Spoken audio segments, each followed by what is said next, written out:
Hello friends, this is Jyoti and welcome back to my channel earth mom Dehradun. तो operation के बाद first time aunty live आई थी।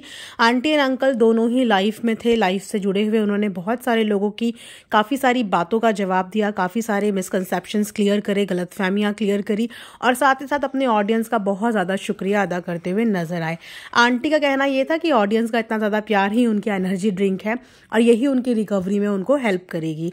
वहीं पर भावुक होते हुए भी नजर आए थे आंटी और अंकल दोनों, क्योंकि जिस तरीके से ऑडियंस का उनको इतना ज़्यादा प्यार और इतना ज़्यादा कंसर्न मिल रहा था, एक क्रिएटर के लिए इससे बड़ा अचीवमेंट लाइफ का कोई हो ही नहीं सकता कि जब भी उसकी ज़िंदगी का कोई बैड फेज हो, उसको प्यार करने वाला, मोहब्बत करने वाला इतनी ज़्यादा ऑडियंस हो। वहीं पे लखन और नीतू का भी अंकल और आंटी ने जिक्र किया और उनकी भी काफ़ी ज़्यादा तारीफ कर रहे थे।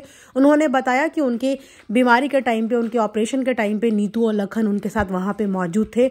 और तो और जब आंटी डिस्चार्ज होकर घर पे आई, उनके तीनों बेटे उनको गोदी में पकड़ के सीढ़ियों तक चढ़ा के भी ले गए। आप जैसे कि जानते ही हैं कि आंटी का बेडरूम फर्स्ट फ्लोर पे है और वहां तक ले जाने के लिए सीढ़ियां भी बीच में पड़ती है और जिस तरीके से उनका नी का ऑपरेशन हुआ है, वो वॉक करके वहां तक नहीं जा सकती थी।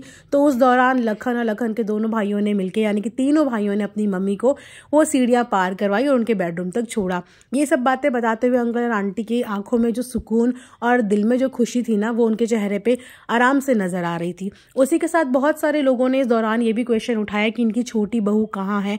वैसे तो छोटी बहू यहीं रहती है और जब आंटी का इतना ऑपरेशन था, सर्जरी का टाइम था और आंटी को उसकी ज़रूरत थी, उस टाइम पे छोटी बहू कहाँ चली गई। तो उस बात का भी उन्होंने जवाब दिया और साथ साथ उन्होंने उनकी इमेज भी क्लियर करते हुए बोला कि वो यहाँ पे रुकी हुई थी। उस समय पे डॉक्टर ने डेट्स नहीं दी थी ऑपरेशन की, डेट्स आंटी की कुछ और थी, लेकिन इमरजेंसी की वजह से डॉक्टर ने बोला कि अब फर्दर डिले आप नहीं कर सकते हो, इसीलिए ये ऑपरेशन जल्दी कराया गया, वरना छोटी बहू ने यहीं पे रुकना था। आंटी और अंकल ने ही उसको यहाँ से जाने की परमिशन दी थी। उन्होंने बोला कि ऑपरेशन को अभी टाइम है, तब तक तुम लोग घूम के अपना ट्रिप भी इंजॉय करके आ जाओगे, उसके बाद ऑपरेशन करवा देंगे। लेकिन बताई हुई डेट से पहले ही ऑपरेशन हो गया और तब तक उनकी छोटी बहू का ट्रिप ऑलरेडी उनके पेरेंट्स के साथ, रिलेटिव्स के साथ प्लान था और वो भी आप जानते ही हैं कि वो भी धाम यात्रा में निकले हुए हैं, यानी कि भगवान जी के दर्शन के लिए निकले हुए हैं और काफ़ी अलग अलग धाम की यात्रा के लिए निकले हुए हैं। तो ऐसे में किसी को रोका टोका भी नहीं जाता क्योंकि वो अच्छे काम के लिए गए हैं। हालांकि आंटी और अंकल का कहना यह है कि वो दिन में 3-3 बार फोन करके आंटी और अंकल के पूरे हालचाल पूछती रहती है और साथ ही साथ इस बात पे नाराज भी हो रही थी कि आपने मुझे बोला कुछ और था और ऑपरेशन पहले ही करवा दिया, मुझे वहां पे होना चाहिए था। तो वहां पे अंकल ने क्लियर करते हुए बताया कि वो बहुत ही अच्छी लड़की है, पता नहीं लोग ने उसको क्यों मिसअंडरस्टूड कर दिया है या क्या मिसअंडरस्टैंडिंग क्रिएट हो गई है।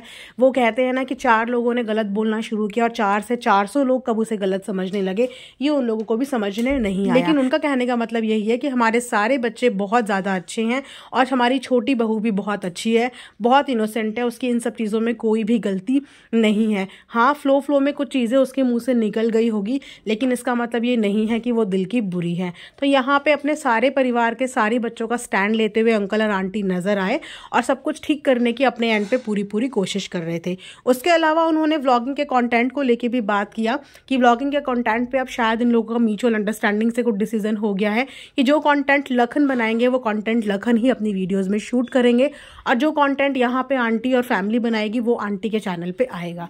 यानी कि कंटेंट का भी म्यूचुअल अंडरस्टैंडिंग से अच्छे तरीके से डिस्ट्रीब्यूशन हो गया है, इसी उम्मीद के साथ कि आगे आने वाले टाइम पे कंटेंट के लिए एटलीस्ट इन लोगों के बीच में कोई भी प्रॉब्लम क्रिएट ना हो। उनका कहना ये भी है कि जब एक ही कॉन्टेंट ऑडियंस 2-2 व्लॉग में देखती है तो कहीं ना कहीं ऑडियंस भी बोर हो जाती है और रिपीटेटिव चीज़ें दिखती हैं। इसलिए हमने यही सोल्यूशन निकाला है कि उनके व्लॉग में कुछ अलग देखने को मिलेगा और हमारे व्लॉग में कुछ अलग देखने को मिलेगा, ताकि ऑडियंस भी एंटरटेन होती रहे और ऑडियंस को भी रिपीटेटिव कंटेंट देखने को ना मिले। तो कुछ इस तरीके की बातें अंकल और आंटी ने आज लाइव में की। लाइव नो डाउट बहुत ही पॉजिटिव थी और लाइव के कमेंट सेक्शन में सब लोगों के इतने ज़्यादा पॉजिटिव कमेंट्स आ रहे थे कि एक भी वहाँ पर नेगेटिव कमेंट का नामो निशान नहीं था। खैर, ये सब चीज़ें देख के बहुत अच्छा लगा। साथ ही साथ आंटी ने ये भी अपनी ऑडियंस से पूछा है कि मैं लेटे लेटे बहुत ज़्यादा बोर हो जाऊंगी क्योंकि वो अभी बैंड नहीं कर सकते हैं, बेड रेस्ट के लिए उन्हें बोला है कम से कम 10 से 15 दिन के लिए। तो उस दौरान वो क्या करें। अगर आपकी भी नज़र में कोई अच्छी वेब सीरीज़ है जो आंटी के मतलब की हो तो आंटी को वो ज़रूर गाइड करना और उनको बताना कि वो ये वेब सीरीज़ देख के अपना टाइम पास कर सकती हैं। सो ये था आज का लाइव आंटी और अंकल का शॉर्ट ब्रीफ के साथ। बाकी के लिए आप लाइव देख सकते हो, वहाँ पे जाके एंजॉय कर सकते हो और कमेंट सेक्शन में गेट वेल सून आंटी लिखना बिल्कुल ना भूलें, क्योंकि आफ्टर ऑल ये आप सबके प्यारे लखन भैया की मम्मा है, उनकी मम्मा मतलब आप सबकी मम्मा, तो उनके लिए प्रेयर ज़रूर करना। Thanks for watching earth mom Dehradun.